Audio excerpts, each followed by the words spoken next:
उसकी सबसे बड़ी गलती ये है कि वो खुद हमारे पास आया, उसने खुद वीडियो बनाई, हमने नहीं कहा था हमारी मदद करने के लिए।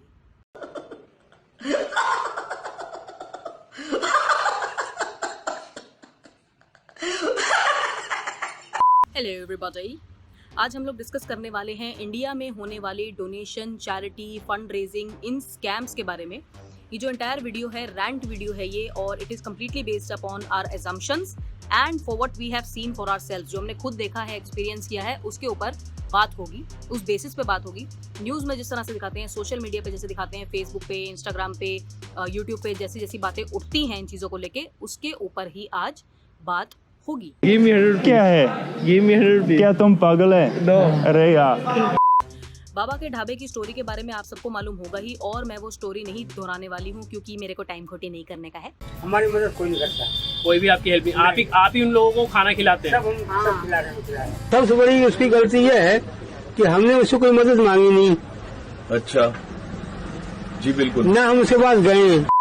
इंडिया में बहुत ज़्यादा fund raisers, donation, charity, Facebook पे लोग वीडियो बना बना के डालते हैं कि भाई इतनी अमाउंट हमको रेस करनी है in order to help people, in order to help some organisations, और लोग कर भी देते हैं मदद और पैसा इकट्ठा हो भी जाता है। तो सवाल मेरा ये है कि क्या जो ये इकट्ठा हुआ पैसा है उसका क्या होता है फिर उसके बाद? जिन लोगों के नाम पे मदद मांगी गई है, जिस चीज़ के लिए मदद मांगी गई है, क्या वो पैसा उन लोगों तक पहुंचता भी है?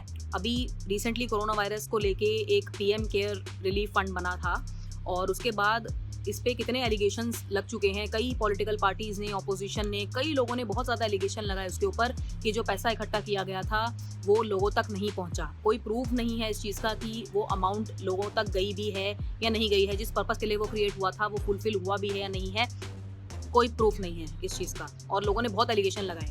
तो अब ये चीज़ एलिजिड ही रह गई, जबकि उस पीएम केयर रिलीफ फंड में कई गवर्नमेंट एम्प्लॉयज़ की सैलरीज थी और कई लोगों ने वॉलंटरली अपना पैसा दिया। तो अब ये चीज़ एलिजिड ही रह गई। ये इस साल की सबसे बड़ी ब्रेकिंग न्यूज होगी। मैं पूरे देश के सामने इनका पर्दाफाश करूंगा, तो तैयार हो जाइए। आज ही बदल लिया साला। अगर आप दिल्ली से हो, आपने कनॉट प्लेस में देखा होगा, मेट्रो स्टेशन के बाहर मार्केट्स में लोगों को खड़े होते हुए देखा होगा, फोल्डर्स लिए हाथ में बड़े बड़े, और ऐसे रोकते हैं वो लोगों को। एक्सक्यूज मी, आपसे 2 मिनट बात हो सकती है? जरा सुनिए। Excuse me sir, can I talk to you for a minute? Excuse me sir, ma'am, do you have a time? Do you have 2 minutes? फिर वो बंदे अपना फोल्डर खोल के बैठ जाते हैं, उसमें वो अपनी organisation, NGO, whatever they are working for, वो पूरी की पूरी इन्फॉर्मेशन ऐसे ऐसे ऐसे करके दिखाते हैं, कहते हैं हम इनके लिए काम करते हैं, हम पैसे रेस करते हैं, हम हेल्प करते हैं, और लास्ट में आती है लिस्ट जिसमें लिखा होता है कि इतने इतने लोगों के नाम और इतने इतने उन लोगों ने अमाउंट दिया है। आप मार्केट प्लेसेस में चले जाओ, लोग ऐसे बॉक्स लेके खड़े हो जाते हैं, उसमें लिख देते हैं कि I need to raise money for eye operation, need to raise money for leg operation, need to raise money for heart, for cancer patients. ऐसे लोग बॉक्स लेके खड़े हो जाते हैं, और कई लोग डोनेट कर भी देते हैं। तो फिर प्रॉब्लम क्या है? तुमने अपना पैसा दे तो दिया, लेकिन क्या तुम्हें मालूम है कि अब ये पैसा जाने कहाँ वाला है? अब तुम ट्रैक तो करोगे नहीं जो तुमने 20, 30, 50, 100 रुपए दिए हैं। बिलीव इट और नॉट, इंडिया में इस चीज को भी एक बिजनेस बना के रख दिया गया है। ये लोग अपने एसोसिएट्स को अपॉइंट कर देते हैं, उनको प्लांट कर देते हैं कि आप लोग, कुछ बंदे मेट्रो स्टेशन के बाहर खड़े हो जाओ, कुछ बंदे मार्केट में खड़े हो जाओ, कुछ बंदे क्राउडेड एरिया में खड़े हो जाओ, फेमस एरिया में खड़े हो जाओ, और एक दिन में ये सब चीजें करके तुम्हें इतना कलेक्शन लाना है। सर, ये केस तो और भी पेचीदा होता जा रहा है। अगर तुम पॉश एरिया में जाओ या किसी अच्छे फेमस एरिया में जाओ, तो वहाँ पे कई वेल ऑफ दिखने वाले लोग भी आते हैं जो कुछ इस तरह से तुमसे बात करेंगे। Hello, hi, I just take a minute of yours. Actually, I work for the cancer department or the health department, or I work for animal aid and... कोई बात नहीं, हम तो चूतिए हैं। फिर वो ऐसे अब फ्लैश करते हैं तुम्हारे ऊपर अपना आईडी कार्ड। सीबीआई इंस्पेक्टर आदि, इंस्पेक्टर रॉय। उस आईडी कार्ड में सिर्फ उनकी शक्ल दिख रही होती है, बाकी सारी डिटेल वो ऐसे बांध देते हैं, जो उसकी डोरी आती है ना, उससे ऐसे बांध के ऐसे दिखाते हैं तुम्हारे मुंह पे, और इससे पहले कि तुम पढ़ने बैठ जाओ, फट से खींच लेते हैं वापस। इस तरह से बोलते हैं। अपने आधे अधूरे इनकम्प्लीट इन्फॉर्मेशन वाले brochures freshly out of the internet, अभी प्रिंट होके आया हो, कलर्ड प्रिंट होके, इस तरह से वो तुम्हारे सामने रख देते हैं कि I work for them, if it is okay with you, any amount would help, even the tiniest amount. We are helping people in need. The amount would go to a great charity for a great cause. Are you interested? जिंदगी में चलना है तो वरना अच्छी तरह चल, नहीं तो ऐसा सबक सिखाऊंगा कि दुनिया को मुंह दिखाने का लायक नहीं रहोगे। ये मेरा एरिया है और एरिया में कोई भी इंटरेस्ट नहीं करना, ओके? यार, इवन किड्स बच्चों को भी लगा दिया जाता है इस काम पे। बच्चे ज्यादा बोल नहीं पाते हैं। तुम कनॉट प्लेस वगैरह किसी ऐसे एरिया में जाओ, तुम्हें बच्चे बैकपैक लिए हुए दिखेंगे और एक पेपर उनके हाथ में थमा देते हैं स्टेपल किया हुआ। जो पहला पेज होता है वो ऐसे आके ले देते हैं, एक्सक्यूज मी ये लीजिए। बच्चों से कराया जाता है काम। तुम साइकोलॉजी देखो, कितनी तगड़ी साइकोलॉजी लगाते हैं लोग। बच्चों को देख के हर किसी को दया आ जाती है, हर कोई पैसे दे देता है। सोचिए, इट इज सो सैड। देखो यार, कई ऑनलाइन फंड रेजर्स, कई एनजीओज, कई ऑर्गेनाइजेशंस ऐसे होते हैं जो सचमुच डोनेशंस और चैरिटी इकट्ठा करके लोगों की हेल्प करते हैं।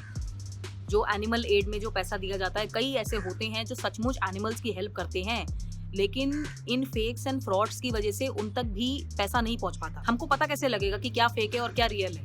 इस चक्कर में लोग मदद करना बंद कर देते हैं। यूट्यूब पर हुई बाबा का ढाबा वाली कंट्रोवर्सी से एक चीज सबने यही देख ली कि जो बंदे ने मदद करी होगी ना बाबा के ढाबा में, अब आगे से वो भी नहीं करेगा कहीं भी हेल्प, कि हमने उससे कोई मदद मांगी नहीं।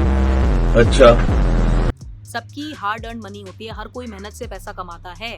हर कोई ये चाहता है कि जहाँ पे वो पैसा खर्च कर रहा है, जहाँ पे वो दे रहा है, वो पैसा वहाँ तक पहुँचे। इंडिया में देखो यार, ऑलरेडी लोगों की सैलरीज बहुत लिमिटेड है। लिमिटेड होने के बावजूद अगर कोई बंदा हेल्प कर रहा है, डोनेशन करता है, चैरिटी करता है, तो ऐसे फेक्स एंड फ्रॉड्स की वजह से भरोसा उठ जाता है। फिर लोग हेल्प नहीं करते। फिर जो जेन्युइन होते हैं ऑर्गेनाइजेशन, जिनको सचमुच हेल्प चाहिए, दे सफर। ये चीज अपने आप में एक बहुत बड़ा स्कैम है। और दुख की बात तो ये है कि इसको कोई इन्वेस्टिगेट नहीं करता। तो अगर आप हमसे पूछो तो हम आपको ये सजेस्ट करेंगे कि अगर आपको किसी की हेल्प करनी ही है ना, तो कमोडिटीज़ एंड फैसिलिटीज़ से कर दो।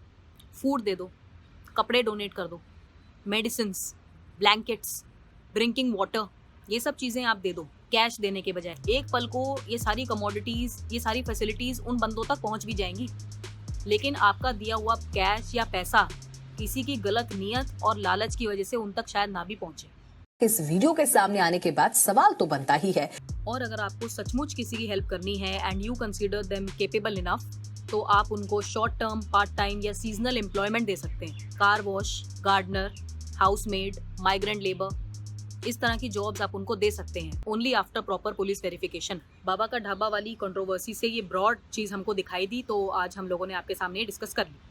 और एक चीज़ हमने बाबा के ढाबा वाली स्टोरी से ये सीखा कि अगर हम बिल्कुल हेल्पलेस कंडीशन में हों और कोई बंदा हमारी हेल्प करने के लिए आता है, फिर भले ही इसमें उस बंदे को फ़ायदा क्यों ना हो रहा हो, फिर भी हमें उस बंदे की हेल्प के लिए हमेशा ग्रेटफुल होना चाहिए।